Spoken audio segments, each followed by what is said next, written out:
Alors, là, il était prévu qu'aujourd'hui ce soit plutôt sur la Côte d'Ivoire. Et en fait, ceux qui travaillent sur la Côte d'Ivoire ont préféré remettre tout pour la semaine prochaine. Et tu as accepté comme ça.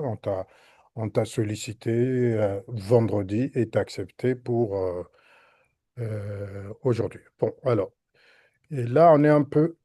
Je t'avais dit, hein, c'était pas toi qui étais en avance, c'était nous qui étions en retard. Mais là aussi, par rapport au quart d'heure académique, on est un peu en avance. Donc, on peut revenir rapidement sur, pendant 5 10 minutes, sur l'exposé sur le Cameroun. Je ne sais pas s'il est là, je ne le vois pas. Mm. Alors, c'est vrai que euh, là, je m'en excuse, hein, comme j'ai dit la semaine dernière et que j'ai dit aussi quand on avait présenté sur le Togo. C'est-à-dire que euh, j'avais promis aux différents superviseurs d'envoyer donc un récapitulatif donc, du programme lui-même, hein, pour qu'on puisse caler les exposés, les études de cas par rapport au programme. Et comme bon, euh, je suis souvent très lent, je n'avais pas envoyé, qui fait que chacun, effectivement, présente selon ce qu'il retire, en fait, du programme. Et ça, il y a des moments où il y a des petits, comment, hum, comment, des incompréhensions. Alors, par exemple, ce que je trouvais, le cas de la semaine dernière sur le Cameroun et le cas sur le Togo, hein, et que j'ai trouvé très pertinent parce que il dialogue aussi avec euh, ces questions sur l'analyse narrative euh, des élections. Mais alors, là où je voulais en venir aujourd'hui, c'était que j'ai trouvé beaucoup, hein, je ne sais pas ceux qui ont assisté s'ils ont vu ça. Donc j'ai beaucoup trouvé que comment on appelle? En fait, on n'arrivait pas à très bien voir la distinction entre élection et vote. Et en fait, souvent, on nous parle d'élection, mais en fait, en mettant toujours en avant le vote. Euh, et bon, la semaine dernière aussi, alors, là, c'est aussi, comme j'ai dit tout à l'heure, c'est de ma faute, hein, puisque le, celui qui a présenté, en fait, accepté au pied levé. Donc, vers 9 heures, on apprend que le superviseur était indisponible pour présenter à 12h30. On a demandé à son assistant de présenter.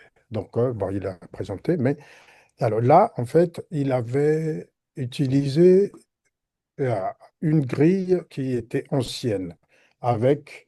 Au début, on travaillait beaucoup avec l'idée que le vote était le moment pivot. Et donc, on avait seulement l'opposition était avant le vote, pendant le vote et après le vote. Hmm. Alors que maintenant, euh, la méthodologie a changé, puisqu'il y a toute une réflexion sur ces trois séquences, hein, et où on a minimisé maintenant euh, comment la dimension du vote. Donc, dans ces trois séquences, si vous vous souvenez, il y a la séquence de l'ouverture, hein, et que cette séquence, son importance, c'est aussi de la justifier en termes d'événements qui montrent qu'on a basculé dans le temps électoral, hein, et de la deuxième séquence, qui est celle du, qu'on appelle le vote, mais bon, improprement pour l'instant peut-être. Il faudrait voir et si on change de terme. Donc vote ici, c'est vraiment le moment, on peut dire, étatique, étatico-administratif, puisque là, on s'aligne sur le temps de l'État par rapport à cette compétition électorale, puisque les dates d'ouverture et de clôture de cette séquence sont définies, telles que euh, on essaie de le construire par l'État. Donc, la date d'ouverture, pardon, la date de départ de cette séquence, c'est comment? Celle de la campagne électorale et la date de fermeture, c'est celle de la proclamation des résultats. Et donc, après ça, il y a une troisième séquence où il faut, on rebascule, donc, cette fois, dans ce qu'on appelait la guerre électorale. Donc, c'est la séquence où se confirme l'adoubement de celui qui a été élu ou pas. Voilà. Mm. Donc, grosso modo, tout ça adossé tout le temps donc, à cette lecture en termes d'intrigue. Et bon, l'idée serait d'arriver au bout, à voir en fait comment euh, la progression des séquences et montre aussi comment en fait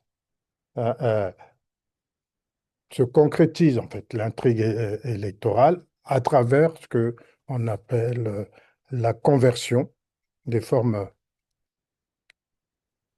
immanentes de gouvernement social en certaines formes immanentes de gouvernement politique. Et c'est ce qu'on lit autour des intrigues. Voilà, hein. Grosso modo, c'est ce que je voulais dire par rapport à l'exposé sur le Cameroun et aussi, j'avais commencé déjà à le dire, par rapport à l'exposé sur le Tchad. Bon, mais avec l'exposé d'aujourd'hui, on a pris un peu de temps pour discuter avec Christian, hein, sur comment, en fait, nous présenter un problème hein, qui serait un peu autour des intrigues, puisque là, on va voir qu'il y a une lutte entre intrigues électorales hein, et aussi quelque chose autour des formes immanentes qui sont converties. Voilà. Bon, avant de céder la parole à Christian, je ne sais pas si quelqu'un voudrait réagir par rapport à ce que j'ai dit de la lecture, d'une des lectures possibles de ce qu'on a entendu la semaine dernière.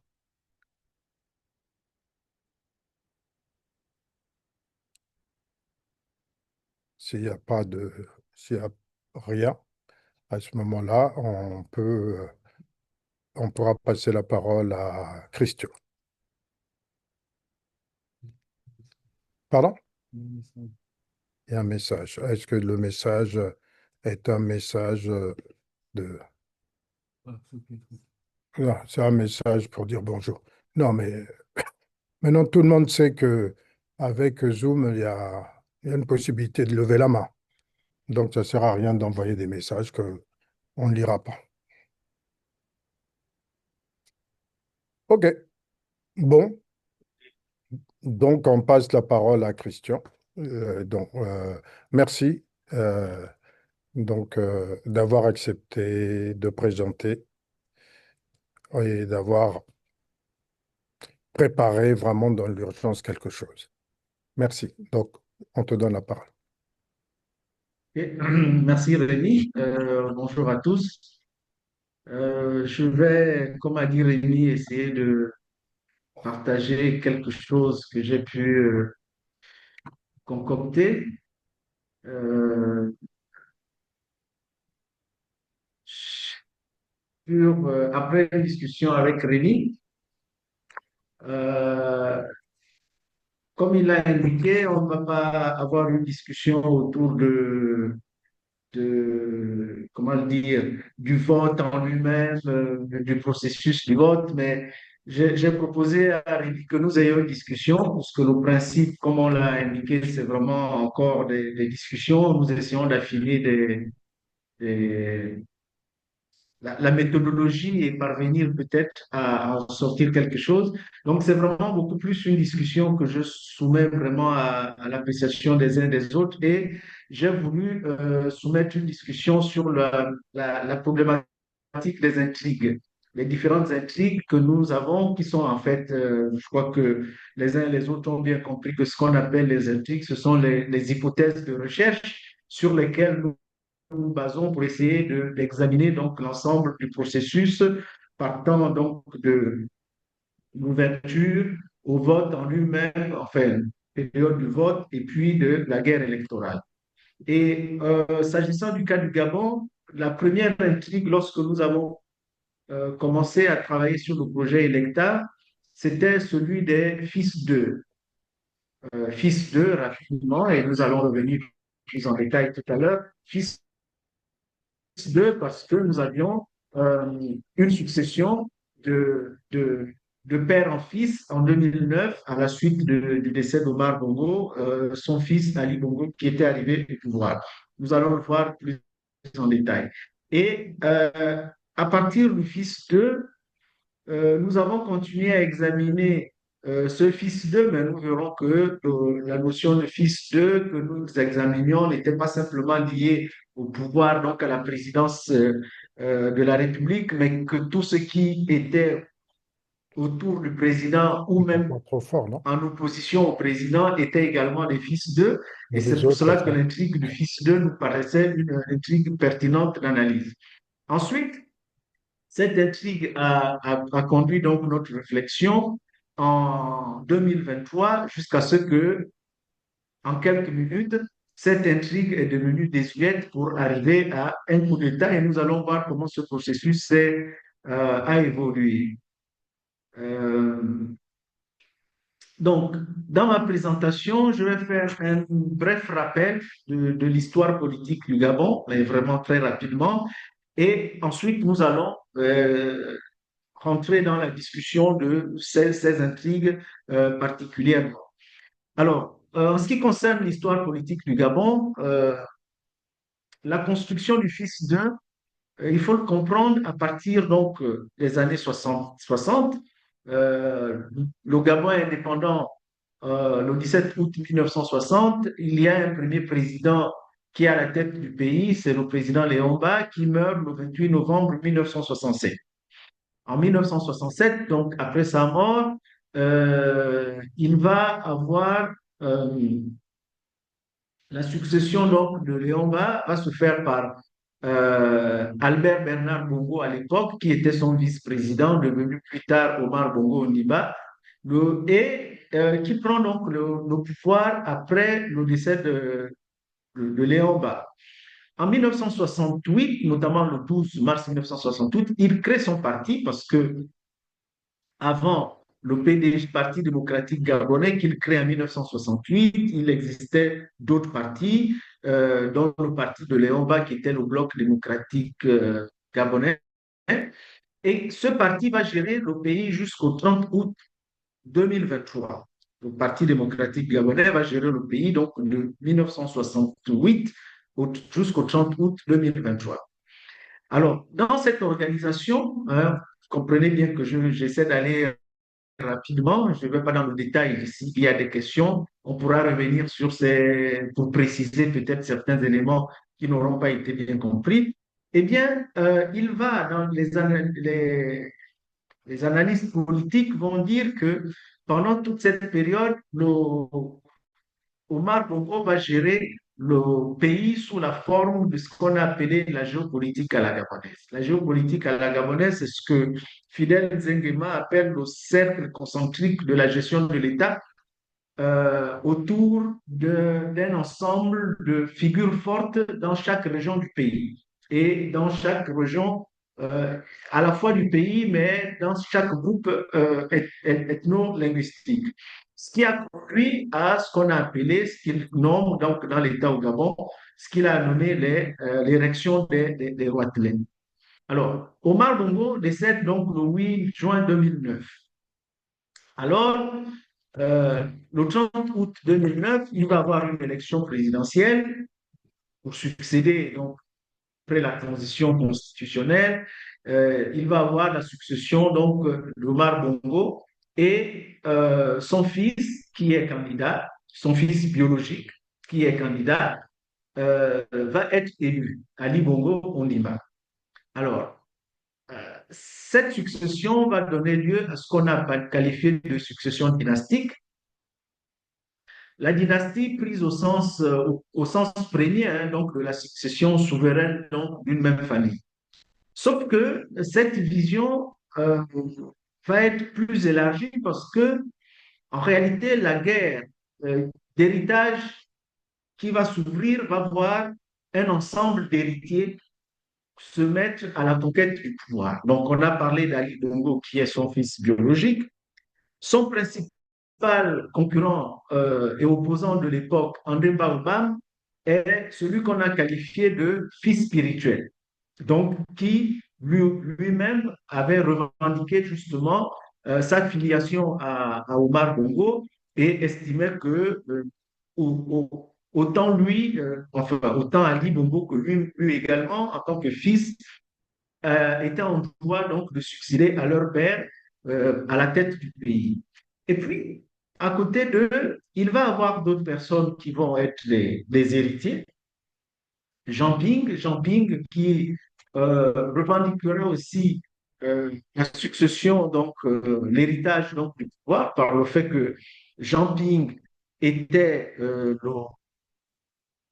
gendre de l'Omar Bongo pour avoir eu des enfants avec la fille de l'Omar Bongo et qui est donc le beau-frère d'Ali Bongo et donc le fait par héritage aussi le beau-frère de André Baobab. Et la quatrième personne dans la lignée donc, de la succession des fils d'eux, c'est Alexandre Barrault-Chambrier, qui est le fils donc, de Chambrier père, qui a été un des compagnons de 40 ans d'Omar Bongo et qui était aussi l'un de ceux qui étaient au cœur du système Bongo. Donc, on a là, en fait, un attelage des héritiers d'un même patriarche Omar Bongo, et qui sont soit les enfants de ceux qui étaient ses compagnons, soit ses enfants biologiques ou ce qu'on appelait de ses enfants spirituels. Et cette multitude, si je peux m'exprimer ainsi, d'héritiers, va créer donc une guerre d'héritage, une tension, au point que la rupture va être consommée, notamment avec Alexandre Barrault-Chambrier, qui va créer le mouvement Héritage et Modernité. Héritage et Modernité qu'ils ont qualifié eux-mêmes étant comme un désaccord de conduite du système, mais d'un accord, d'un héritage commun. Héritage commun parce qu'ils sortent tous d'une même famille politique, mais en désaccord avec celui qui était à la tête du pays et la façon dont il conduisait les affaires du pays. Alors, en 2020, en même 2018, autant pour moi, on va assister à un facteur important qui va bouleverser le système politique gabonais, c'est que le président Ali Bongo, le 24 octobre en 2018, à Riyad, va être victime d'un AVC. Un débat va très vite s'enclencher sur la vacance du pouvoir parce que son porte-parole viendra déclarer d'abord à la télévision que le président souffrait d'une fatigue légère, puis quelques jours plus tard viendra dire qu'il souffre d'une fatigue sévère, sans avoir au préalable dit qu'en réalité le président avait subi un AVC, avait été victime d'un AVC. Et lorsque justement l'information réelle sera connue de tous et qu'on saura qu'il souffrait d'un AVC, il va s'enclencher tout de suite un débat politique sur la question de la vacance de pouvoir. La vacance de pouvoir, faut-il laisser le chef de l'État à l'époque continuer à gouverner dans un État où il était devenu où son état physique, en réalité, et même peut-être intellectuel, ne lui permettait plus d'assumer réellement les charges de l'État.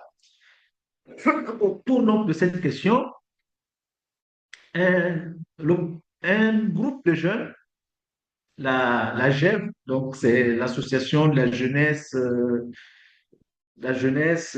Lové, j'ai oublié, je pourrais regarder, euh, a constitué un groupe autour de la femme du président, de son fils, qui vont donc prendre les rênes du pouvoir, gérer le pouvoir en maintenant à la tête le chef de l'État complètement fatigué, on va dire, qui n'arrivait vraiment plus à gérer le pays.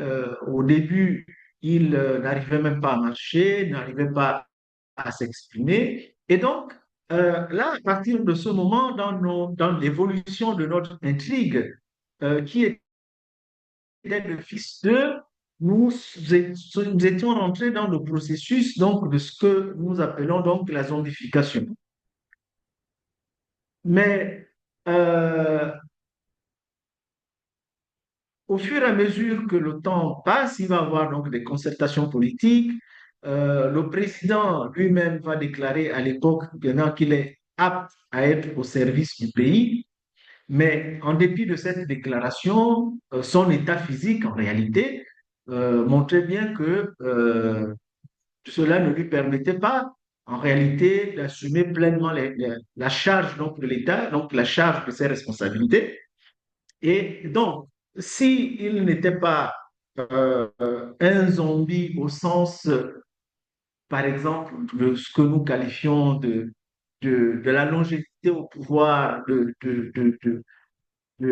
l'âge avancé, mais son état physique donc, avait fait de lui presque un zombie dans l'exercice. Et c'est dans ce contexte donc que va avoir lieu l'élection présidentielle du 26 août 2023.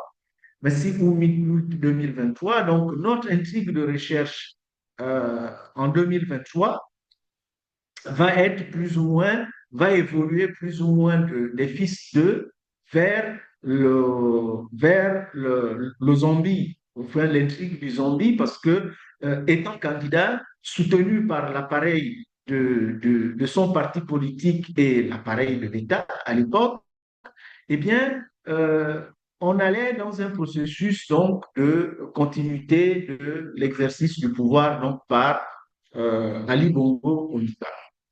Alors, cette intrigue, comme on discute souvent avec Rémi, cette intrigue a tenu en l'espace de 30 minutes, puisque le 30 août 2023, lorsque la commission électorale va annoncer les résultats de l'élection présidentielle, eh bien, Ali Bongo est déclaré vainqueur. Et donc, il devait pouvoir poursuivre l'exercice donc du pouvoir, il devait continuer à être à la tête de l'État pour pouvoir continuer à diriger le pays. Sauf que après donc la proclamation des résultats par la commission électorale, le Centre gabonais des élections, c'est le nom exact donc, de cette commission, eh bien, 30 minutes après, on assiste à un coup d'État. À un coup d'État qui va venir remettre en cause la, la, la, les résultats de l'élection. Le lieutenant-colonel Manfoubi, riche à l'époque, va prendre donc la parole pour déclarer que les élections n'avaient pas été bien organisées et que donc dans cette condition-là, ces élections étaient annulées, que les institutions étaient dissoutes, l'ensemble des institutions, donc la Cour constitutionnelle, le Sénat, l'Assemblée nationale et toutes les institutions étaient dissoutes, le gouvernement aussi était dissous. Le 4 septembre 2023, le général Brice Clotaire Nguema donc, va prêter serment comme étant le nouveau président de la République, président de la transition. Ce coup d'État va être salué par presque l'ensemble de la population et pendant 2 ans, il va avoir donc le pays va être donc dirigé sous la forme de transition par le président Oligui Nguema, aussi bien euh, en associant les militaires que les civils et presque il va y avoir un consensus donc, de gestion du pays par l'ensemble des acteurs politiques, les acteurs de la société civile et les autres corps, les religieux, les traditionalistes, tous vont être impliqués dans l'exercice du pouvoir, aussi bien à l'Assemblée nationale qu'au Sénat, au gouvernement et dans l'ensemble des institutions. Alors, mais au fur et à mesure que la transition évoluait, le- la transition avait défini donc 2 années de transition. Il fallait arriver à l'élection euh, du- d'un nouveau président de la République. Et le préalable était donc d'abord l'adoption d'une nouvelle constitution, puisque la constitution avait été également dissoute et que une charte de la transition a guidé donc l'exercice du pouvoir. Donc le pays a fonctionné pendant 2 années avec la charte de la transition qui était associée à la constitution de 1991 qui avait plus ou moins fait consensus dans l'ensemble, auprès de l'ensemble des acteurs politiques. Et là, euh, je voudrais mettre un point particulier sur le vote, disons, la période du vote du référendum, c'est-à-dire, comme Rémi l'a rappelé tout à l'heure, l'ouverture de la campagne et le vote lui-même et la délibération, c'est-à-dire la proclamation des résultats. Là, il me semble qu'il y a eu un élément fondamental, c'est-à-dire c'est l'ouverture de l'élection présidentielle du 12 avril 2025. Pourquoi? Parce que pendant la campagne du référendum, eh bien, là, on va voir émerger un acteur principal de l'opposition au président Brice Clotaire Oligui-Nguema, c'est Alain-Claude Bilé-Boutzé. Alain-Claude Bilé-Boutzé va être parmi les rares acteurs politiques qui vont faire la campagne contre le nom, puisque la Constitution, il va plutôt contre la Constitution. Il y avait, la question était simple, êtes-vous d'accord ou non pour qu'il y ait une nouvelle, une nouvelle constitution? La majeure partie des acteurs politiques étaient d'accord, avaient opté pour faire la campagne pour le oui. Mais Alain-Claude Bilé était véritablement celui qui a porté la voix du non, qui avait été l'acteur politique et ce groupe qui avait décidé de faire campagne contre l'adoption de la nouvelle constitution. Et là, il me semble que Alain-Claude Bilé en fait, pendant le, la campagne du référendum, pendant le mois de novembre 2024, moi, je marque là l'ouverture vraiment de l'élection d'avril 2025, parce que c'est là que vont se constituer les, les deux leaders, les deux principaux leaders qui vont s'affronter pendant l'élection présidentielle de 2025. C'est là également que vont se construire les principaux, pas partis politiques, mais les groupements politiques qui vont s'affronter également pendant l'élection présidentielle de 2025. Donc, l'ouverture véritablement de l'élection présidentielle de 2025 est marquée par la période de campagne électorale du référendum de novembre 2024, qui va avoir lieu donc le 16 novembre 2024.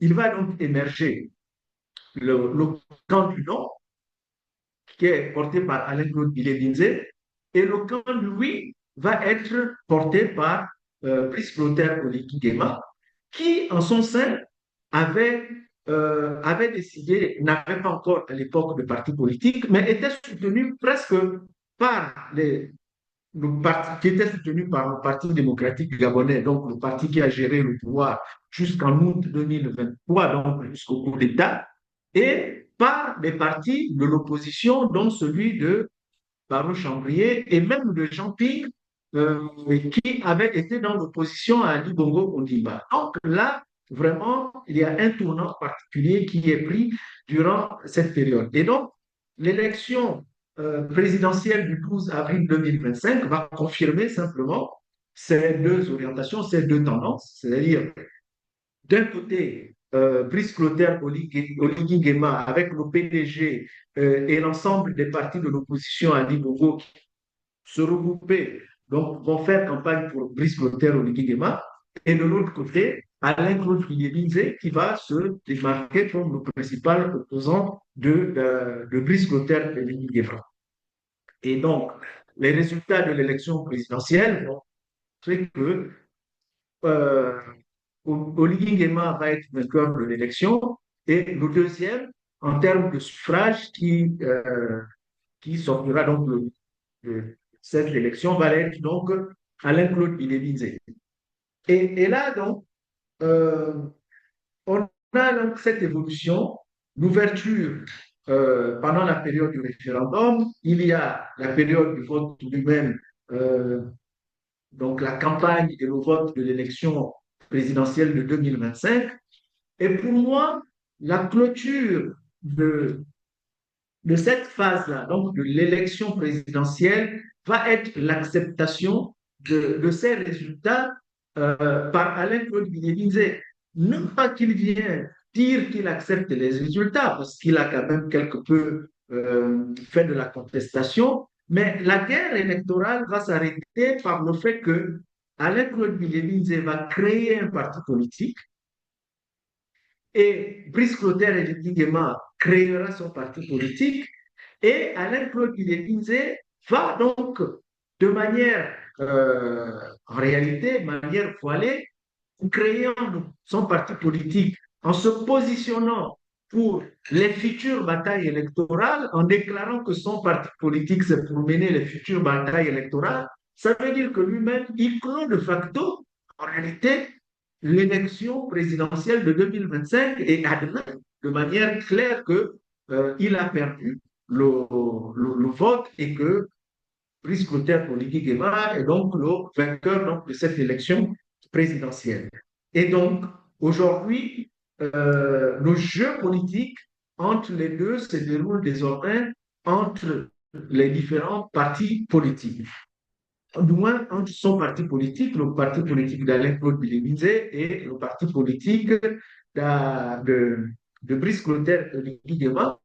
Mais autour de cela, il y a une troisième force qui est présente, c'est le Parti démocratique gabonais, parce que le Parti démocratique gabonais n'a jamais été dissous, a gardé son identité et continue donc à mener les batailles politiques indépendamment donc des deux autres partis politiques, c'est-à-dire celui d'Alain-Claude Bilebinze et celui de Chris Clotaire Nguema. Maintenant, je voudrais revenir un peu sur ce qu'on peut tirer des nouvelles de ces intrigues. Bon, j'essaie un peu de, je ne sais pas si je m'aventure un peu, mais Rémi nous dira si cette réflexion est cohérente ou pas. C'est sur les formes immanentes justement de ce processus. Avec le fils 2, avec les fils 2 mettaient en réalité en valorisation, valorisaient plutôt les filiations. Comme on l'a vu, nous étions là dans des filiations. Nous avions Ali, Ali Bongo, le fils d'Omar Bongo. Euh, André Baobab, d'une certaine façon, comme nous l'avons vu également, fils d'Omar Bongo. Euh, Jean Ping, qui aussi, d'une certaine façon, est le fils d'Omar Bongo par les différents jeux d'alliance que nous avons examinés. Chambrier, qui est aussi un fils d'eux, mais par son père lié également à Omar Bongo. Donc là, il y avait l'intrigue, donc les hypothèses d'analyse des fils d'eux, une valorisation donc des filiations. Il y a mais autre chose, c'est-à-dire qu'au-delà des filiations, les fils d'eux mettaient aussi en valeur et en exergue les richesses. On peut observer que ceux qui menaient la bataille, donc la guerre politique, la guerre électorale pendant cette période, donc 2009, 2016 et 2023, c'était des personnes qui étaient immensement riches, on va dire, qui avaient des ressources suffisantes. Ali Bongo, André Baobab à son époque, Jean Ping à son époque, Chambrier également, c'est des personnes qui avaient un capital économique suffisamment conséquent pour pouvoir porter la bataille politique. Parce que gérer un parti politique, si vous voulez que votre parti politique soit suffisamment fort et solide, ben, il faut mettre des moyens, de l'argent en conséquence pour pouvoir porter donc ce parti politique. Les filiations, les rapports donc, de père à fils, on a la richesse, mais on a également à l'intérieur aussi le savoir. Hein. Il y avait aussi la notion de savoir. Savoir par le fait que Baobab se prévalait d'être diplômé de sciences politiques. Alexandre Baruch-Chambrier, il est universitaire, professeur agrégé d'université, économiste, ayant travaillé au Fonds monétaire international. Il y avait aussi ce savoir au niveau on a parlé de Chambrier, on a parlé d'André Baobab, mais Jean Ping aussi, intellectuellement, c'est quelqu'un qui était aguerri, euh, qui a été président de la commission de l'Union africaine, qui a même présidé le Conseil de sécurité des Nations Unies, qui lui-même également, en fait, a occupé vraiment a eu une connaissance vraiment à un niveau intellectuel qui était très élevé. Ali Bongo, euh, il est docteur. Donc là, on avait là une valorisation des fils d'eux à travers non seulement leur lien euh, donc leur filiation, mais également leur richesse, leur capacité économique qui était une force économique importante, mais également une force intellectuelle, donc des savoirs intellectuels qui étaient également très élevés. Donc dans le processus de fils d'eux, il y avait cette dynamique. Le coup d'État de 2023 fait émerger un autre élément important, c'est finalement la force. Parce que jusqu'à présent, on était dans le savoir, on était dans la richesse, on était dans la filiation, mais le coup d'État, ce sont les militaires qui arrivent au pouvoir. Et les militaires sont l'incarnation de la force légitime, la force de l'État. Mais le fait qu'ils arrivent au pouvoir, on intègre en réalité dans l'analyse également un élément nouveau, donc c'est la force. Mais on ne va pas, à mon avis, sur le coup d'État, simplement s'arrêter sur la force. Pourquoi? Parce que, comme je l'ai écrit, au fond, le coup d'État permet en réalité de reconfigurer la dimension des fils d'eux également. Ce sens que, au-delà de l'armée qui va intervenir, au-delà donc de l'armée qui arrive au pouvoir, mais il se trouve que ceux qui arrivent à la tête de l'État et donc les militaires qui arrivent à la tête de l'État, c'est essentiellement des généraux, des colonels, des lieutenants-colonels qui ont également un savoir intellectuel, même si c'est un savoir militaire, mais au-delà du savoir militaire, mais un savoir intellectuel qui est très important. Ce sont des personnes qui ont été formées dans des académies militaires, qui ont fait l'école de guerre, certains d'entre eux, d'autres qui ont été formés dans les états-majors, donc qui ont un niveau intellectuel au sein du corps de l'armée, qui est un niveau quand même suffisamment élevé et on n'a pas affaire à des personnes qui sont comment dire, je ne sais pas si l'expression est bonne, de la basse classe de l'armée. On a vraiment là affaire à des personnes qui sont de l'élite militaire.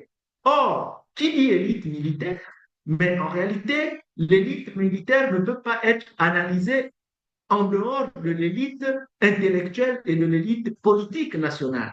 Ça veut dire qu'en réalité, on a une configuration de l'élite politique intellectuelle nationale qui a rajouté à cette élite intellectuelle simplement la force militaire. Donc là, il y a une configuration en quelque sorte des fils d'eux aussi. Mais cette reconfiguration des fils d'eux est aussi liée au fait que le premier d'entre eux, c'est-à-dire le général Oligui, qui est le chef de l'État, lorsqu'ils arrivent au pouvoir, eh bien, même si il n'est pas de la lignée directe d'Omar Bongo, mais c'est en quelque sorte aussi son fils par le fait qu'il a été son aide-camp. Et comme il a été son aide-camp, ça veut dire qu'il a beaucoup travaillé avec lui et qu'en quelque sorte, il est porteur aussi de l'héritage. Il peut légitimement se réclamer porteur de l'héritage d'Omar Bongo, tout comme l'était Ali, tout comme l'était Baobab, tout comme l'était Chambrier, les Chambrier, tout comme les Jean Ping. Donc, en quelque sorte, il est aussi légitime de considérer qu'il est également porteur aussi de l'héritage d'Omar Bongo. Mais cet héritage-là, comme je l'ai indiqué, n'est pas simplement un héritage au sens politique, parce que lui, quand il rentre dans l'arène politique, il a un héritage qu'il amène en configurant donc les fils par le champ de l'armée. Et donc là, l'armée se reconnaît également, finalement, également comme un héritier, justement, d'Omar Bongo. Donc, ces intrigues-là donc, vont varier des fils d'eux au coup d'État en reconfigurant finalement les fils d'eux. Et on se rend bien compte dans l'analyse que je viens de faire que finalement, la zombification n'a pas prospéré puisqu'elle a duré l'espace de 30 minutes entre la déclaration du Centre gabonais des élections et la déclaration du coup d'État qui s'en est suivie quelques 30 minutes après. Donc, essentiellement, l'hypothèse de recherche que nous sommes en train de porter au niveau de l'État va être celle de comprendre en fait cette reconfiguration des fiscs à travers justement le coup d'État du 30 août 2023.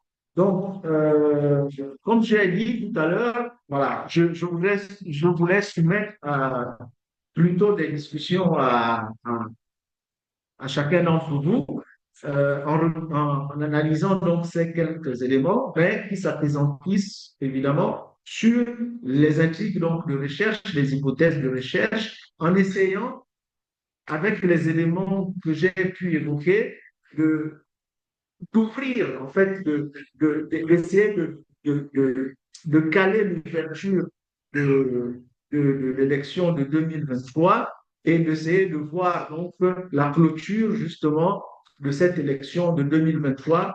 Et pour moi, cette ouverture s'établit par la période donc, de la campagne du référendum constitutionnel du 16 novembre 2024. Et pour moi, cette période-là est close par comment dire, la création des deux différents partis politiques, celui d'Alain Claude Élysée, leader de l'opposition, et du président Oligui Nguema, président de la République, qui donc amène des éléments nouveaux dans l'arène politique nationale, tout en gardant en tête le fait que le Parti démocratique gabonais, qui a donc géré le pays de 1967 à 2023, au 30 août 2023, n'est pas du tout sorti de l'arène puisque ce parti reste encore présent sur la scène nationale. Donc, voilà en quelques lignes ce que je voulais partager avec vous. Donc, comme je l'ai dit au début, je reste ouvert à toute discussion et peut-être à quelques précisions pour si certains voudraient en avoir. Voilà, Rémi, je te remets la parole pour la suite de la discussion. Merci de me remettre la parole. Et on va aussi remercier la SEG, hein, la Société d'électricité du Gabon, et Donc, les... il nous a... Ah, parce qu'on n'a pas eu de coupure, hein. Donc, Non, Donc, voilà. Donc, ça, hein? Soyons heureux. Voilà, soyons heureux. Voilà. OK. Alors, donc, on vient de clore la première partie, là. Alors, on fait comme d'habitude, hein, on organise la discussion en deux temps. Ben, le premier moment, c'est euh, des demandes d'éclaircissement, hein, à Christian. Et dans un deuxième temps, on discutera maintenant les propositions qu'il nous fait, hein, pour qu'on puisse discuter avec lui. Donc, on va essayer de répondre.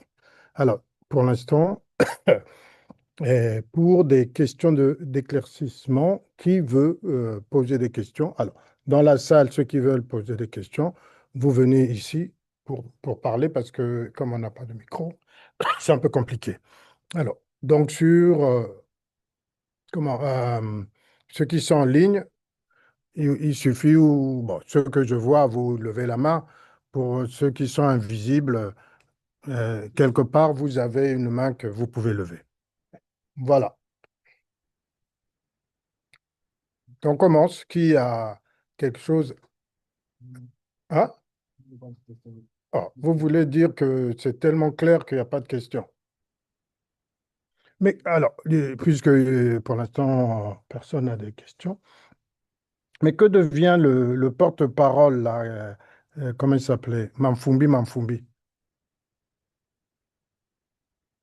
Il a disparu? Mafumbi est ministre. Il est ministre d'État, il est au gouvernement et il est au transport. Et je voudrais apporter une précision. En fait, Jean Ping a présidé l'Assemblée générale des Nations unies et non le Conseil de sécurité. D'accord. OK. Hmm. Alors, quand tu parles de géopolitique à la gabonaise, alors, au Congo aussi, on parle de géopolitique, hein. Dans beaucoup de pays, on parle de géopolitique. Alors, mais ce dont il est question en général, c'est ce que classiquement on appelait le tribalisme, c'est-à-dire représentation. Classiquement, je veux dire, le sens commun appelait ça le tribalisme, hein. Alors, en fait, il faut une représentation de ce qu'on appelle toutes les ethnies du pays au pouvoir. Au Congo, par exemple, la géopolitique, au Congo-Brazzaville, c'est voir le nombre de représentants du Sud ou des Congos au sein des, comment, des instances étatiques et gouvernementales. Est-ce que la géopolitique gabonaise est différente de ça? Ou est-ce que c'est que la même chose, quoi? Disons que par rapport au Congo, il y a quand même une nuance, puisque au Congo, c'est beaucoup plus vraiment, enfin, tu me corrigeras, mais ce que j'ai cru, ce que je crois comprendre du Congo, c'est que ce qu'on appelle géopolitique au Congo, c'est vraiment basé, comme tu l'as dit, sur le fait ethnique. Hmm. Alors qu'au Gabon, c'est pas totalement le fait ethnique, c'est plutôt le fait régional. C'est-à-dire, bon, on dit les provinces ici, c'est-à-dire que il il faut des représentants d'une zone géographique particulière.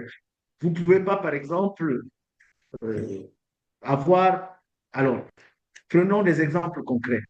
Il y avait ici, par exemple, pendant longtemps, des fonctions qui étaient réservées à des zones particulières. Par exemple, on savait que le Premier ministre devait être ressortissant de la province de l'Estuaire. Hmm. Alors, il pouvait être, par exemple, du groupe FON, mais pas FON de n'importe quel groupe. C'est-à-dire qu'on n'irait pas prendre un FON du Wellington ou un FON du Moyen-Ogooué, mais il fallait que ce soit un FON de la province de l'Estuaire.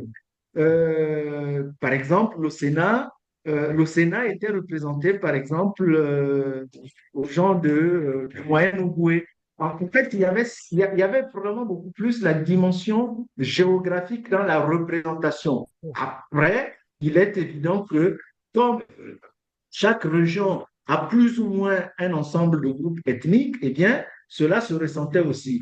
Mais ça allait beaucoup plus loin, c'est-à-dire que même au niveau des départements, c'est-à-dire que dans un département, il fallait qu'il y ait un représentant, par exemple, département, de telle zone, au niveau des instances dirigeantes du pays. Ça peut être le gouvernement, l'Assemblée nationale, le Sénat et toutes les autres institutions. Donc, au Congo, il me semble que c'est Mm. beaucoup plus, ça s'adosse beaucoup plus sur le fait ethnique, mais au Gabon, c'est beaucoup plus sur le fait géographique. Alors, géographique, évidemment, avec des influences ethniques aussi, qu'on ne va Mm. pas mettre de côté. Oui, en fait, oui, bah, c'est moi qui n'étais pas clair, mais j'ai l'impression que ça ressemble. Parce qu'au Congo aussi, il y a cette idée, on- et on a vu d'ailleurs en 97 avec l'émergence de ces nouveaux groupes, qu'on ne peut pas dire qu'ils étaient des groupes ethniques, hein, en 92-97, le fameux Nibolek. Or, les Nibolek, c'est acronyme des trois régions administratives de l'État, qui, si on en parlait en termes, disons, ethniques, beaucoup relèveraient des groupes Congo, hein. Donc, les trois régions, c'est la région de Niari, Bwenza et les Koumou, hein. Et maintenant, c'est vrai il y avait cette idée parfois qui disait de manière un peu, comment on appelle, triviale, c'est en fait, c'est la géographie qui fait la politique, grosso modo au Congo, hein. C'est-à-dire, et ça supposait aussi que finalement, pour l'élection, on n'allait même pas au-delà, en fait, dans une grande réflexion, on disait forcément que les leaders, par exemple, avaient une base qui était déjà géographiquement euh, déterminée. Et la lecture qu'on faisait souvent, c'était, on rapportait toujours, bon, par exemple, là, Sassou Nguesso, par exemple, on va dire, c'est le nord. Alors, les Souba, par exemple, on va dire, c'est l'ouest, sud-ouest. Kolela, on va dire, c'est le centre et, comment on appelle, et, euh, et le sud-est. Bon, mais quand on regardait, puisque les premières élections étaient un peu plus correctes, mais quand on regardait les résultats des urnes, c'était pas, en fait, ça ne s'alignait pas forcément à cette répartition-là. Ce qui montrait bien qu'il y a une représentation, en fait, hein, comme il disait, géopolitique de leur truc, mais cette représentation, c'est pas celle qu'on retrouvait forcément dans les dynamiques.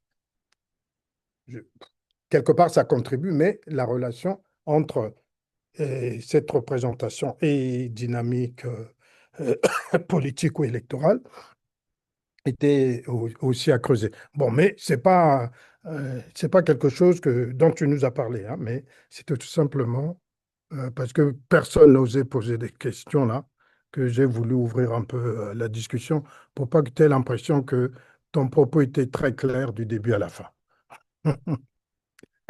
Alors, est-ce qu'il y a quelqu'un d'autre qui a une question? Ah, Joris qui se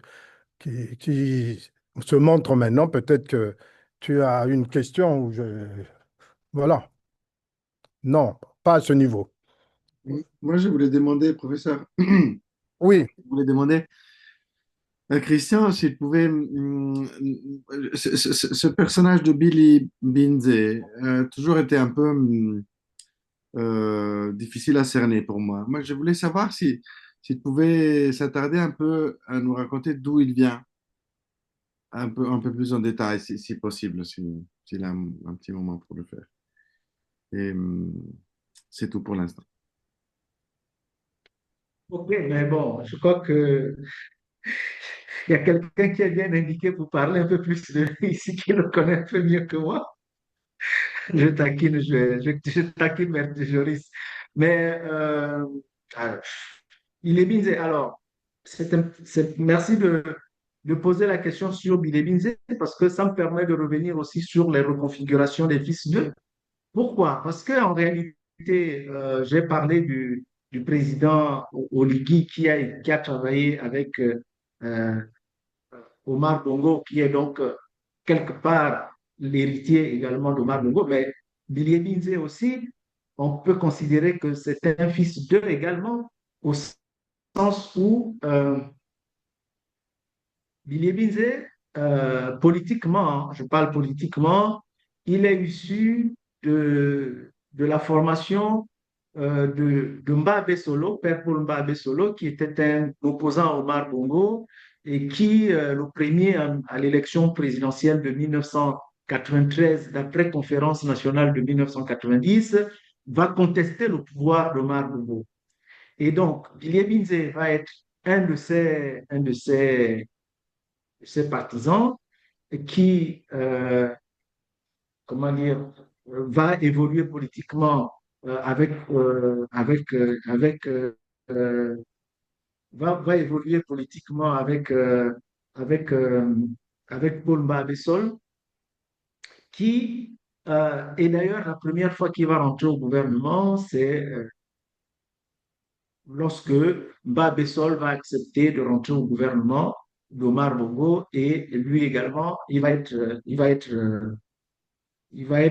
va être ministre délégué au sein du gouvernement d'Omar Bongo. Ensuite, en 2009, lorsqu'Omar Bongo décède et que Ali Bongo arrive au pouvoir, euh, lorsqu'Omar Bongo arrive au pouvoir, eh bien, Billy Binze va devenir un personnage central du pouvoir d'Omar Bongo, plutôt d'Ali Bongo. D'abord en tant que porte-parole de la présidence de la République. Ensuite, il va rentrer au gouvernement en tant que porte-parole du gouvernement. Il va participer presque à tous les gouvernements sous Ali Bongo et jusqu'à en devenir son premier ministre. Et d'ailleurs, c'est le dernier premier ministre d'Ali Bongo lorsqu'il a le tas du 30 août 2023. Le premier ministre d'alors, c'est Alain-Claude Bidelinze. Pourquoi je dis qu'en réalité, c'est un fils d'eux? C'est aussi un fils d'eux par le fait que politiquement, il est construit non seulement par Paul Bessolo, mais également dans son positionnement politique en opposition à Brice Clotaire ou Rigui Guéma, il réclame clairement, il réclame clairement son, comment dire, sa filiation à Ali Bongo. Il est de ceux qui estiment que il a quitté d'ailleurs le Parti démocratique gabonais, le PDG, parce qu'il estime que après le coup d'État, le PDG, donc le Parti démocratique gabonais, n'aurait pas dû s'allier aux militaires qui sont arrivés pour pouvoir porter, donc soutenir le général Oligui Nguema, devenu président de la République. Et aujourd'hui, il continue à dire que le PDG n'a pas à s'allier au parti du président de la République. Et donc, il est dans une revendication identitaire, donc une revendication politique de filiation à Ali Bongo Kodiba, mais de reconnaissance également de cette filiation à Père Paul Bessolo, qui a été donc son mentor politique. Donc là également, dans cette reconfiguration justement des fils d'eux, on peut aisément considérer également que Alain-Claude Bidelinze est également un fils d'eux. Voilà. Peut-être que j'ai taquiné Joris tout à l'heure, mais c'est exprès que j'ai fait de taquiner. Peut-être qu'il peut dire un autre mot ou deux, peut-être à propos d'Alain-Claude Bidelinze. Bonjour à tout le monde. Non, juste pour dire que quand il était étudiant, il a eu une expérience syndicale qui, à mon avis, a une très grande influence dans l'acteur politique qu'il est. Juste cette séquence-là. Parce que, en fait, il fournit ses armes politiques pendant cette expérience syndicale. Il a commencé à l'époque, il était en première année, il a arrêté en licence, et puis à partir de la licence, il a été totalement exclu de l'université. Et je pense que cette séquence l'ont construit en tant qu'acteur politique.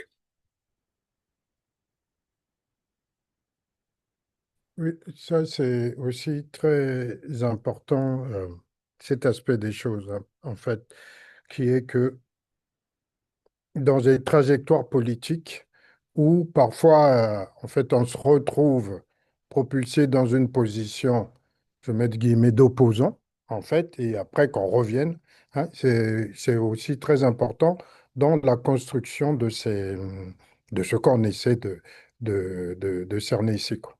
Alors, donc, puisqu'il n'y a pas de questions sur d'éclaircissement, on peut maintenant passer sur la discussion de ce que nous propose Christian ici. Alors, une des premières choses, en fait, c'était un peu mieux préciser le coup d'État ici, hein. C'est-à-dire que euh, alors, le coup d'État ici, c'est- si on le prend comme intrigue, c'est quand la relation au moment électoral est très claire. C'est-à-dire que ce coup d'État est intervenu, comme tu dis, 30 minutes après, hein, la déclaration. Alors, on peut penser aussi à ce qui s'est passé, ce qui s'est passé en Guinée-Bissau, hein. Avant même qu'on annonce, il y a un coup d'État. Bon, alors à ce moment-là, on a un peu plus de mal à voir parce que, bon, il faudrait pour nous qu'on essaie de distinguer est-ce qu'on les intègre ou on ne les intègre pas. Par exemple, ce qui s'est passé dans les pays de l'AES. Parce que là aussi, c'est à partir d'un coup d'État, hein, que les présidents ont accédé au pouvoir. Alors, je ne sais pas, hein, mais ça, c'est une question peut-être un moment dans Electa, il faudrait qu'on essaie de mieux travailler en fait cette intrigue, parce qu'il y en a, alors, si on pense à ce qui s'est passé au Gabon, à la rigueur, le coup d'État ici rentre dans la séquence de la guerre électorale, quoi, d'une Guerre certaine manière. électorale. Voilà. Mm. Mais alors que dans les autres, bon, voilà. Mais ça, c'était que une, ce à quoi ça m'a fait penser et qu'il faudrait vraiment qu'on, voilà. Et puis l'autre aspect qui me semble aussi important, et tu as commencé à répondre aussi, c'est la longévité politique, hein. Souvent la longévité politique, et qui fait que parfois il y a du mal à distinguer la longévité et par exemple les fils d'eux. Tu vois, beaucoup de gens qui sont fils d'eux, tels que, il me semble, hein, tels que tu en parlais, c'est des gens qui ont beaucoup duré au pouvoir de Bongo, tu vois. Et quelque part, du fait qu'ils aient beaucoup duré dans le pouvoir de Bongo, quelque part, ils deviennent presque, en fait, on peut en parler en termes de fils d'eux. Est-ce qu'il y a quelque chose, quel est l'élément qui nous permet de distinguer parmi euh, les, ceux qui durent au pouvoir, hein, qu'est-ce qui permet de distinguer parmi eux ceux qui rentrent plutôt dans une intrigue en termes de fils d'eux, tu vois? Donc ça, et cette longévité au pouvoir aussi, ben, tiens, il s'en va, il a le don de l'ubiquité. Voilà, ah, merci. Et cette longévité au pouvoir, me semble, ce qui est intéressant, c'est que ça nous permet aussi d'éclairer la question du zombie. Parce que quelque part, on pouvait. Moi, c'était une des hypothèses que je faisais, hein. Hmm. Et bon, mais a posteriori, je disais, mais peut-être que s'il n'y a pas eu zombification euh, au Gabon, c'est précisément parce que la longévité politique de Ali n'a pas été aussi longue que la longévité politique comment, des Sassou, des Biya, des gens comme ça. C'est-à-dire qu'il y a une longévité politique qui est aussi liée au vieillissement du corps, quoi, au vieillissement, et qui fait que, d'une certaine manière, le pouvoir lui-même vieillit avec lui. Alors, alors que là, s'il devient zombie, c'est plutôt en pleine jeunesse, d'une certaine manière. Hein, c'est par accident. Hmm. Alors, et cette histoire aussi de zombies, alors, il y a quelque part, tu passais, alors, quand tu as parlé de ça, et tu as parlé de ce moment où des gens commençaient à se poser la question, est-ce qu'il y a vacances de pouvoir, est-ce qu'il n'y a pas vacances de pouvoir? Je me dis, mais avec l'intrigue du zombie, toujours à l'affût, est-ce qu'il est possible quand même de concevoir une vacance de pouvoir? Parce que précisément, le zombie, hein, fait fonctionner la machine en tant que, on a l'impression que le pouvoir est vacant. Je ne sais pas si c'est clair. Bia, il n'est jamais là. Si, c'est très clair. Hein. Mhm. Voilà. Mais non, mais c'est des questions que, tu vois, qu'on peut poser. Voilà. Hein, et, en fait, bon, là, c'est une première série de réactions par rapport Réflexion. de réflexion par rapport oui, de réaction par rapport à l'invitation que tu nous fais, bon, ouais, et de discuter ensemble.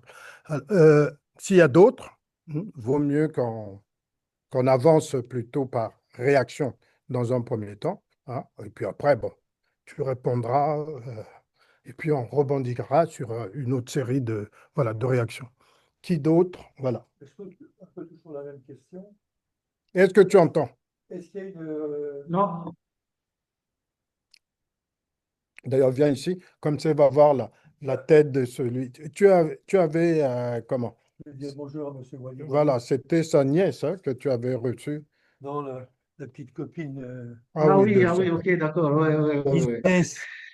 Voilà, Voilà. salut. Ça, c'est des histoires de famille, ça ne nous Voilà. regarde pas. Si. Vas-y. Surtout qu'ils sont séparés maintenant. Oh, bon, faut pas passer par Non, le Gabon. la question que chaque fois, c'est savoir, est-ce qu'il y a eu des influences parce qu'on voit ça maintenant partout.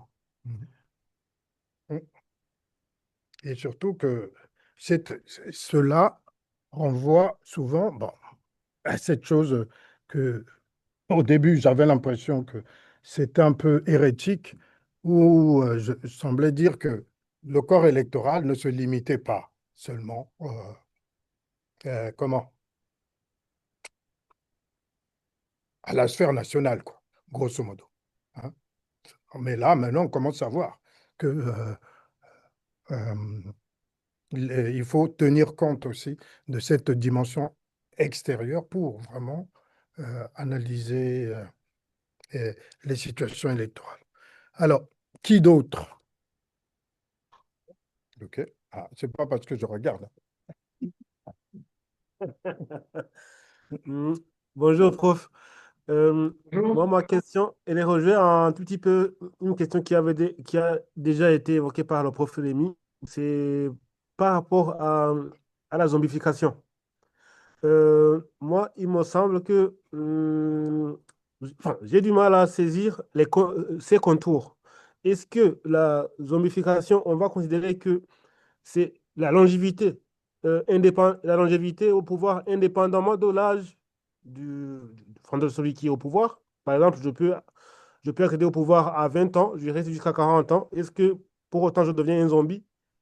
Ou alors est-ce que ça va être lié au vieillissement, comme le prof le disait tout à l'heure, de celui qui incarne qui présentifie la, la collectivité?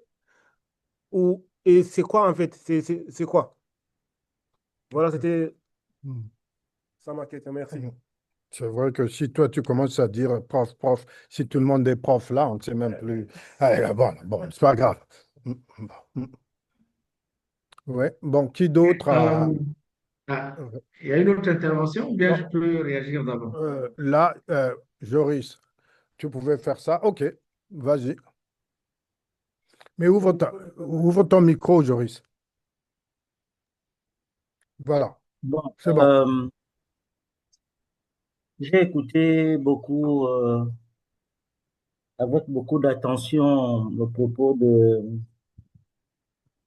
de Christian. Et comme toi, je veux revenir sur les aspects un peu théoriques de la chose. Je crois que tu as soulevé un point qui concerne les définitions.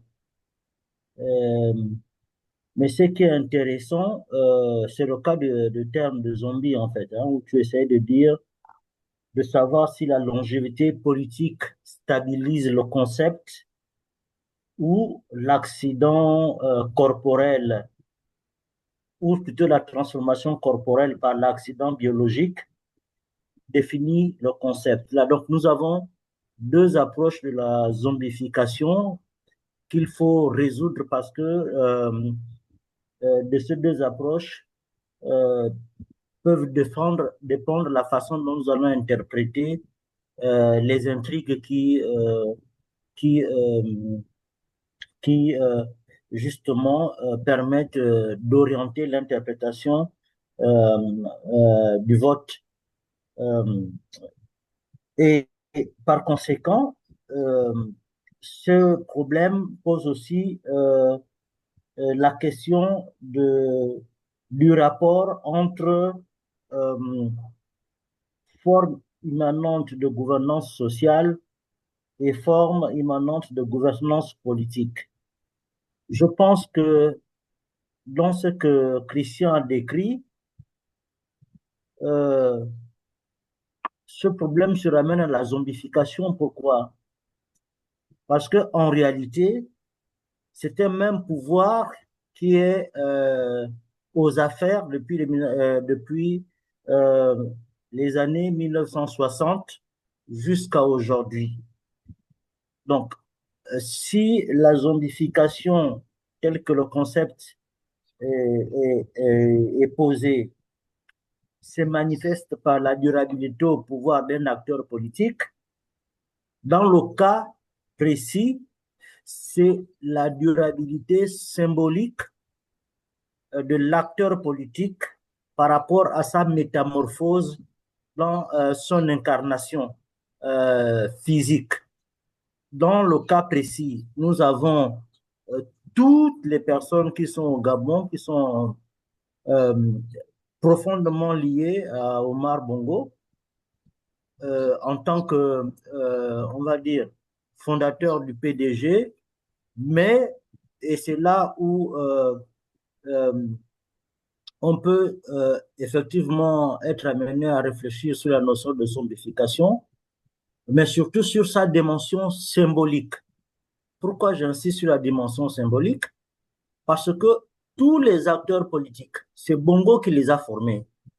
Tous les acteurs politiques, qu'ils soient de l'opposition ou qu'ils soient aujourd'hui au pouvoir, c'est Bongo qui les a formés.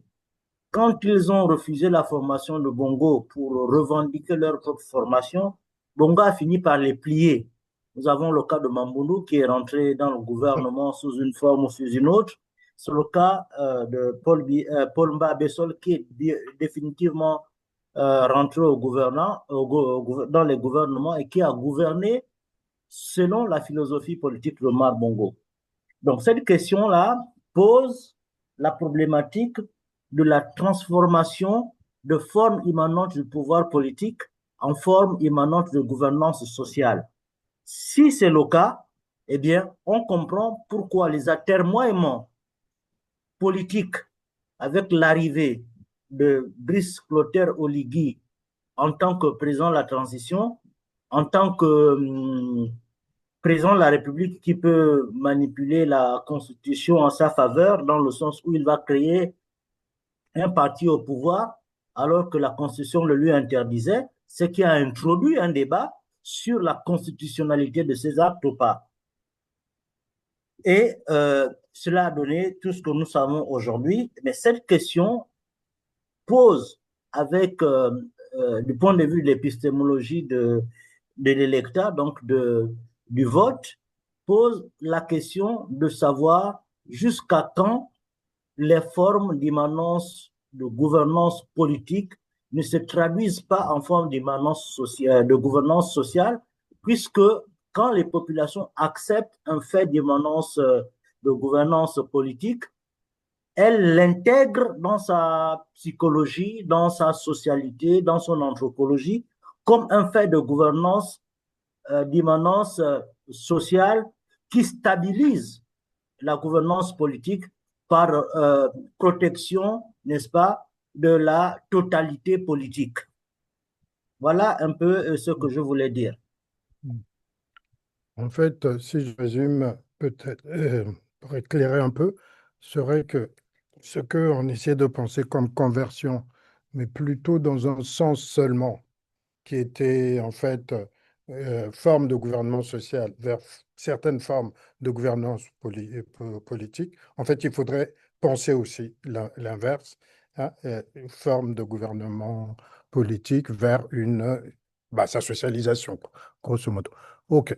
Euh, Je, monsieur, je oui. voudrais simplement ajouter, parce que Mm, le cas togolais et ce mm, cas-là nous mm, force à penser cela, parce que ce mm, sont des pratiques qui émergent mm, en créant une rupture avec l'ordre passé, alors qu'il constitue même la continuité de cette rupture grâce à la forme d'immanence de gouvernance sociale intégrée dans le corps électoral comme une mm, logique, on va dire, naturelle en fait. mm. OK. Pietro, euh, Ce que euh, je voulais dire, Alban, il faut appuyer ton bouton. J'ai vu. Pietro. c'est que je voulais dire, cela n'est pas beaucoup de ce qu'il disait Joris, mais sous une perspective un peu différente. En fait, j'ai un peu l'impression que sur ces derniers deux pays auxquels on a regardé, donc le Togo et le Gabon, euh, nous avons une situation hum, qui s'éloigne un peu d'un scénario très autocratique, disons. Le Togo, il a connu, bon, théoriquement, la fin du système présidentiel pour passer à un système constitutionnel, enfin, pardon, parlementaire. Qu'est-ce qui s'est passé là-bas? Alors, si on met tout ça un peu en parallèle avec l'histoire de la politique togolaise, Yadema fils n'a pas la même stature de son père, n'a pas les mêmes liens importants que son père avait avec l'armée. C'est peut-être quelqu'un qui n'est pas capable de catalyser autour de lui vraiment un système autocratique. On a toujours dit hein, que même les plus grands noms, y compris Omar Bongo, etc., justement, deviennent des zombies ou sont devenus des zombies à un certain moment, puisqu'en réalité, le pouvoir qu'il incarne n'est pas un pouvoir exclusivement personnel. Il y a plutôt quelqu'un autour d'eux qui a intérêt à ce qu'il reste au pouvoir et que donc les maintient au pouvoir, même au-delà de la possibilité physique de le faire. Ce qui se passe avec au Gabon est peut-être un peu de cette sorte-là. C'est-à-dire que Omar Bongo n'est plus là, donc c'était lui le vrai zombie. Euh, Nous avons eu cette tentative d'Ali Bongo de prendre la succession qui a échoué et nous avons pu voir, même grâce à l'intervention de Christian de l'année dernière, que si le système d'Ali Bongo n'a pas tenu, c'est parce qu'Ali Bongo ne jouissait pas auprès des Gabonais d'un consensus tel à justifier sa permanence au pouvoir. C'est pour ça qu'on a eu le coup d'État, parce que probablement les résultats qui voulaient gagnant Ali Bongo en 2023 auraient été mis en discussion haut et fort, probablement, enfin, en étant donné que ce leader n'était n'avait pas le niveau de popularité de son père et peut-être pas un niveau de popularité suffisant pour vraiment se maintenir au pouvoir. Et donc, de manière un peu préventive, le système qui entourait Ali Bongo, le système, les personnes, etc., ont préféré jouer cette carte d'avance, du coup d'État à l'avance, au lieu de se retrouver avec un coup d'État un peu plus vrai, tel que celui qu'on a vu au Mali, au Burkina, etc., où enfin, des leaders un peu différents sont peut-être émergés. Voilà, ils ont créé un coup d'État un peu de palais, et ils ont trouvé la personne la plus adaptée pour être installé au pouvoir. Et, euh, et là, bon, Oligui a emporté l'élection de 2025, mais ça, c'est aussi une question que je voulais poser à Christian. À quel point tu vois, Christian, dans lui, quelqu'un qui est vraiment capable de incarner les peuples gabonais de est-ce que les gens le sentent, ce personnage? Est-ce qu'il est vraiment si proche d'eux qu'il était juste après le coup d'État, quand il a été acclamé par les foules, etc. Est-ce que nous sommes toujours dans cette situation-là ou est-ce que la position d'Oligui ne vacille pas un peu et que donc nous avons les anciens adversaires, voire devenus peut-être partenaires de Omar et de surtout, enfin, et après d'Ali Bongo qui reviennent un peu sur la scène pour présenter une alternative crédible qui permettrait quand même de maintenir le système tel qu'il est, mais avec une nouvelle façade, un nouveau visage.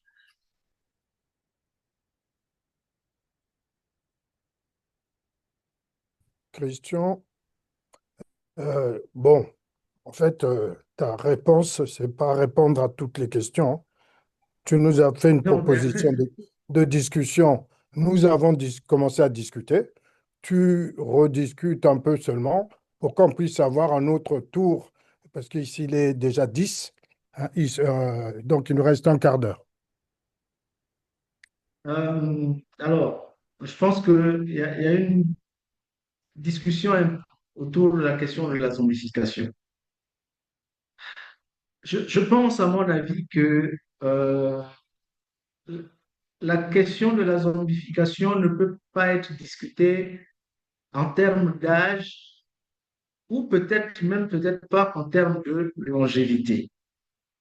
La question, c'est est-ce qu'on admet le fait que le système de zombies, donc la zombification, c'est la capacité de ce système à fonctionner sans, sans vaciller, même en dehors du chef. C'est-à-dire le chef qui est absent présent. Absent parce qu'on sait qu'en réalité, il n'est pas là. Il n'est pas là physiquement parce qu'il est hors du pays. Il n'est pas là physiquement parce que ses capacités ne lui permettent pas en réalité de prendre la décision qu'il faut. Mais il est présent parce que dans la conscience collective, on sait que c'est lui le chef. Si on arrive dans ce mécanisme-là, où le zombie, ou du moins un système est capable de tourner en dehors de son chef qui est absent présent, comme je le dis, je pense que là, on peut tenir peut-être une définition et une description de ce que peut être un pouvoir de zombie. Parce que il y a des gens qui ont 80 ans peut-être, mais qui sont solides. Mais ce n'est pas parce qu'ils sont vieux que forcément ce sont des zombies. Donc, toi, là, À contrario, en fait, là, toi, tu es pro Sassou. C'est ça que tu es en train de nous dire en clair. Parce que Sassou, c'est vraiment celui qui a priori plus de 80 ans, mais quand on le voit, il est droit comme un i. Mais les autres sont sur des chaises roulantes. Bon, d'accord. je, Euh, je, a- je, je je Affaire me à laisse suivre. responsable de tes propos. OK. Non, mais ce que je veux dire, c'est que, en fait, et je te remercie, Joris, parce que dans le cas du Gabon, la zombification que j'étais en train d'énoncer et qui, pour moi, est passée très vite, c'est en réalité ce mécanisme par lequel vous savez tous que, à un moment donné, le chef était absent, mais le système a fonctionné. le système a continué à fonctionner. Qu'il y ait eu un moment, une discussion de vacances ou pas vacances, mais le fait est que le système a fonctionné. Puisque après lui-même, quand il vient, au cours d'un meeting, il dit, je suis heureux, je suis maintenant en capacité de continuer à fonctionner et à avancer. Mais s'il dit qu'il est en capacité d'avancer, mais il ne nous dit pas que pendant une période, donc il ne l'a pas été. Mais s'il ne l'a pas été, mais ça a quand même malgré tout fonctionné. Donc on est dans un système de zombification. Au-delà de la durée de la longévité, il y a pour moi là forcément de la zombification. Donc, maintenant, oui, cette zombification-là, si on l'étale dans la durée par le fait que tous sont sortis d'un héritage commun, bon, là également, c'est un autre aspect de la zombification qu'on peut discuter. Mais pour moi, quand je parlais de la zombification, c'était dans le sens où le mécanisme, la machine tourne, quand bien même celui qui est censé être à la manette n'est pas là, mais il y a des mécanismes qui permettent de guider la machine. Et pour moi, là, à partir de ce moment, c'est zombie. Ok. Bon. Pietro, est-ce qu'aujourd'hui, celui qui est là incarne toujours population? L'exercice du pouvoir est un exercice qui, forcément, à un moment ou à un autre, met en discordance le chef avec la population. Parce que, absolument, les décisions qui sont prises, même si on a annulé la personne, aujourd'hui, on peut élire quelqu'un à 60, 70, 80%, mais quand il va se mettre dans l'exercice du pouvoir, il va nécessairement parvenir à prendre des mesures qui sont des mesures parfois qui sont ne sont pas populaires auprès de la population. Donc, nécessairement, cette incarnation-là, à un moment donné, va s'arrêter pour un certain nombre de personnes. S'il suffisait simplement qu'on ait été élu et bien élu pour que, après, toute la machine fonctionne normalement, ça se saurait. Mais l'exercice du pouvoir est un exercice qui érode et donc qui, fatalement, à un moment donné, on perd nécessairement le niveau peut-être pas de crédibilité, mais le niveau de popularité ou de soutien qu'on avait avant que nous n'exerçons le pouvoir. Donc, dans ce sens-là, je ne pense pas que le niveau d'acceptation, le niveau de soutien qu'a le président aujourd'hui soit encore le même que lorsqu'il a été élu ou surtout lorsqu'il est arrivé au pouvoir. Parce que maintenant, il y a l'exercice du pouvoir qui fait que forcément, il y a des personnes qui ne sont plus en accord. Pour autant, est-ce que ça fait de lui qu'il n'incarne plus? À mon avis, je pense que l'effet 2023 est encore dans les consciences collectives. Maintenant, au fur et à mesure que l'exercice du pouvoir va s'étendre, donc la prochaine élection, c'est dans 7 ans, est-ce que d'ici dans 7 ans, quel sera le niveau de soutien, quel sera le niveau d'acceptation? Attendons de voir venir. Je pense que c'est ce que je peux dire à ce stade. OK. En fait, je pense qu'il faut... ce qui est intéressant dans les discussions, bon, moi, ce que je perçois aussi de temps en temps, c'est hum, des, des choses qu'il faut repréciser, hein. Au niveau de l'élection, tel qu'on essaie de le construire, on parle de présentification, rendre présent une totalité politique. Et on ne parle pas d'incarnation seulement. Ce n'est pas la même chose, hein, de mon point de vue. C'est-à-dire que Oligui présentifie la totalité politique gabonaise, hein. Au-delà du fait que il soit soutenu explicitement par le peuple, par la majorité, hein. C'est que présentifier, ça veut dire qu'il y a quelque chose qui se passe au niveau de ces formes-là, hein, qui permet de comprendre comment la totalité politique, qui à un moment a été en situation d'incertitude, en fait, hein, a pu régler cette incertitude et continuer. Donc, il me semble que c'est important parce que sinon, si on est incarnation, souvent, euh, alors, on met en avant plutôt l'opinion ou quelque chose qui me semble renvoie au vote, alors que ici, on est plutôt dans quelque chose qui est d'un autre ordre. Bon, ça, c'était alors, la première chose. Et puis, pour continuer un peu la discussion, alors, par rapport à ce que tu as dit avec la configuration de... Non, avec le coup d'État, et donc comment les formes hein, changent, non, se reconfigurent. Donc, quand c'était fils d'eux, il y avait filiation, richesse et quelque chose comme savoir, intelligence. Et avec le coup d'État, tu dis, il y a quelque chose de style comme force et savoir. Mais je me demandais, parce que le coup d'État, ce que vous appelez coup de restauration, ou je ne sais pas quoi, de libération, arrive d'une manière inattendue. De manière Le terme, inattendue. c'est coup de libération. Coup de libération. Bon, arrive presque.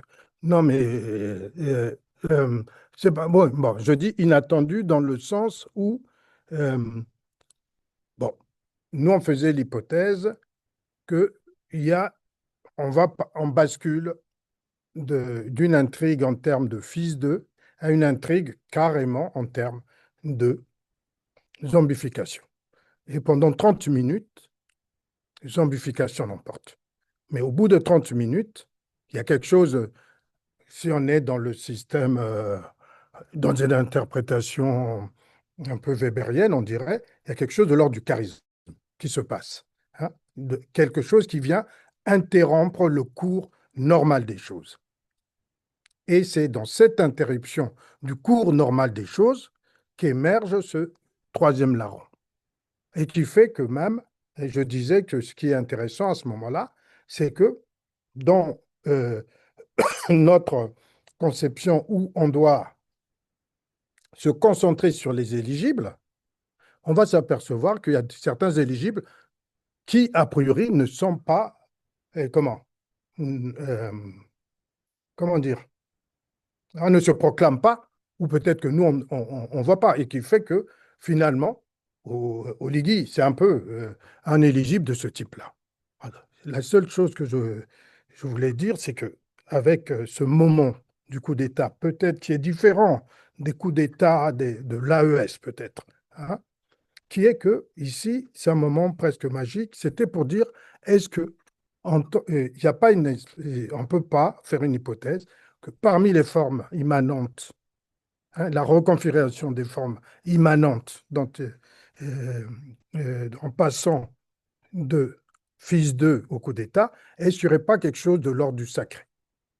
Mais sacré, vu dans ce sens de, euh, bon, sociologie qu'on appelle plutôt un pouvoir d'ordre charismatique. Au début, qui vient euh, de, comme quelque chose pour rompre la routine, et celui qui le prend, et puis parce que c'est quand même assez vite que, hein, bon, je ne veux pas dire que c'est stabilisé tout de suite, hein, mais c'est quand même très vite, c'est lui qui va présentifier la totalité politique gabonaise au bout de ces 30 minutes. Voilà.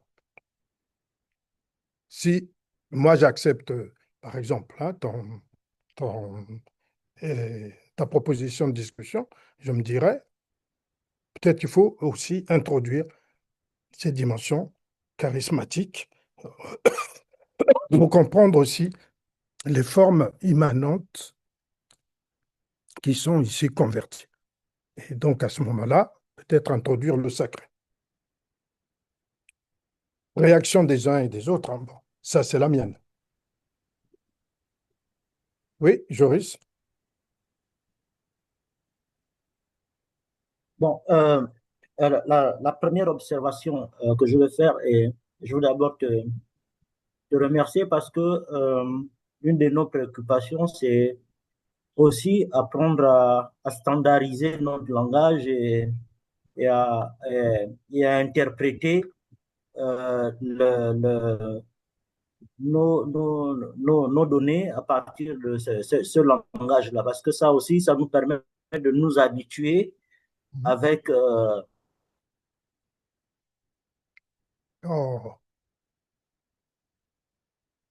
Et CEG, la CEG là, On l'a perdu ou et, pas? Joris, pardon? non, t'as Hein? perdu? Ah, on t'avait perdu. Oh. Ah, bon, j'ai un problème d'instabilité ici parce que ça marque connexion instable. Oui, donc tu étais au Là, c'est niveau bon? de... Oui, oui, c'est bon, mais tu étais au niveau de la terminologie, précision de la terminologie. Oui, Et oui, puis après, c'est... c'est important. Oui, oui, c'est important qu'on revienne souvent parce que nous sommes en train de construire des modèles. Il est Mhm. important que l'usage de ces modèles aussi nous ramène à notre réalité théorique, en fait. C'est pour ça que je voulais vraiment remercier ton retour aux deux concepts fondamentaux que tu as utilisés, l'intrigue du sacré et surtout la théorie des éligibles. S'il faut donc désincarner la présence de Ligui au pouvoir en tant que figure politique représentant une totalité, effectivement qu'il est une totalité politique et sociale qui euh, légitime son pouvoir, mais en termes d'intrigue, il faut aussi voir dans quelle possibilité l'intrigue qui donne à sa prise de pouvoir une base stable, n'est-ce pas, commence par se détériorer du fait du changement d'intrigue dont parlait Christian. Donc, ça permet aussi de voir en termes de logique narrative comment le changement d'intrigue crée de l'incertitude dans l'électorat, le corps électoral, d'une part, et d'autre part, comment cette incertitude est réinterprétée en termes de forme de gouvernance sociale. Parce que si on a compris les choses de ce point de vue, peut-être pouvons-nous reprogrammer pour voir comment la figure du sacré peut continuer à survivre et à maintenir la certitude, même si sur le plan politique, on peut agir pour gérer le pays et on va dire le restaurer, pour prendre les terminologies qui sont ici en vogue, dans le cadre de l'action politique pragmatique. C'est parce que, peut-être parce qu'il y a un décrochage entre les formes de gouvernance sociale et cette théorie de l'intrigue-là qui fait que, oh, papa travaille, allez jouer là-bas, hein? Papa travaille, voilà. Donc, bon, mes enfants m'interrompent là, j'ai perdu un peu les idées. Merci. OK. Ben, ça, c'est la vie, hein. Hein. Tu vois, la C'est théorie, c'est bien, mais on théorise aussi dans le concret. Voilà. OK, alors, Pietro, j'espère que toi aussi, tu as un enfant qui va t'interrompre. Sinon, Bon. je vais trop parler. Donc, il Rapidement, faut aller vite moi, je parce pense qu'il nous reste. que réfléchir aussi en termes de charisme. Depuis quelques années, on voit des figures qui émergent sur les scènes politiques des pays dans lesquels on travaille, qui sont principalement caractérisées par la conversion de cette forme. Est-ce qu'on peut la classer vraiment de forme d'autorité sociale? J'en sais rien. C'est sûrement une forme d'autorité parce que c'est cette idée d'incarner un changement et de, de promettre une rupture avec le passé et de l'atout fondamental d'une pléthore d'hommes politiques, de personnages qu'on a vu émerger dans les dernières années. Juste une petite considération par rapport à ce qu'on voit un peu se dérouler. Pour le cas de Togo est éclatant et on voit bien que c'est pas forcément une dépersonnalisation de la vie politique par rapport au passé. Il y a des mains qui veulent rester au pouvoir et qui a inventé un escamotage pour pouvoir le faire en devenant le président du conseil ou premier ministre.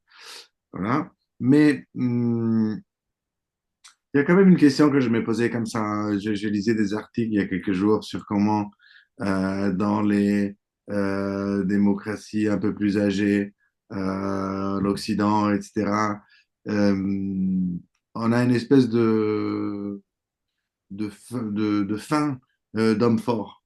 Et que voilà, maintenant, les Trump, les Poutine, etc., tout ça, c'est quand même des corollaires qui sont un peu, qui représentent un peu l'état des démocraties qui les produisent. Euh, la question peut-être qu'on pourrait se poser intéressante, c'est est-ce que par contre les Africains, ils en ont un peu marre et que ça ne fonctionne plus tellement bien d'avoir l'homme fort ou d'essayer de l'avoir. Mais on est plutôt voilà, dans un système où c'est plutôt justement le charisme qui est recherché, qui peut conduire au succès politique. Et c'est une grosse question et on pourrait peut-être même essayer d'y répondre de manière un peu transversale et en essayant peut-être de dire aussi qu'est-ce que ça dit à propos de l'état d'une démocratie. Voilà, je m'arrête là. OK. Bon, Christian, là, tu as 2 minutes euh, pour réagir, parce qu'après, tu nous laisseras 1 minute pour te dire au revoir et t'applaudir. Bon, mais je pense que j'ai pas, sur cette question particulièrement, pas grand-chose à dire. C'est simplement que, effectivement, la notion de présentification n'est pas tout à fait la même que celle de l'incarnation. Et je souscris au fait que nous devons avoir cette clarification sémantique qui nous permet vraiment de mieux asseoir donc, nos concepts. Euh, alors, sur le sacré, oui. Il faut voir parce qu'effectivement, cette arrivée, comme j'ai dit, il a été applaudi comme un messie au fond. Il arrivait comme un libérateur. La preuve, c'est on a qualifié ça de coup de la libération. Si c'est un coup de la libération, c'est que il y a une espèce, il y a une forme effectivement d'un messie qui arrive pour libérer. D'ailleurs, même dans le contexte du langage populaire, on a dit c'est Moïse qui arrive. Et lui, il a dit non, je ne suis pas Moïse parce que Moïse n'est pas arrivé à la terre promise, Ouais. je suis plutôt Josué qui vous amène à la terre promise. Donc Ah, là, effectivement, il y a de la pire. dimension du sacré dans le processus justement de cette arrivée et qui me semble effectivement que la force liée au sacré peut-être établit justement le charisme dans la présentification. Simplement ce que je voudrais ajouter. Ouais. OK. Bah, écoute, là, tu es comme euh, toi, tu es comme Moïse, hein. Pour l'instant, tu es en train de nous montrer là où on doit aller, hein, dans les clarifications. Donc, nous cherchons notre Josué. Peut-être qu'on va le trouver à la prochaine, sur la Côte d'Ivoire. Donc, merci beaucoup, Christian, et Bon, merci. Merci, merci. Donc, Christian. Allez, ciao. comme pour le parti unique, hein, tu as eu droit à des applaudissements debout, à l'unanimité et, et nourri. Voilà. Merci. Mais que toi tu as reçu et que je n'ai pas entendu. Oh, bah écoute, là, c'est ta cravate qui t'a empêché d'entendre, c'est tout. Parce que là-bas, ciao. Allez, ciao. Ciao. Bon, alors, Pietro, on te laisse, puisque c'est toi qui éteins, et Je voilà. coupe Au revoir, l'enregistrement, Joris. oui, oui, oui. Au revoir, Claire. Et au revoir, Pietro. Au revoir.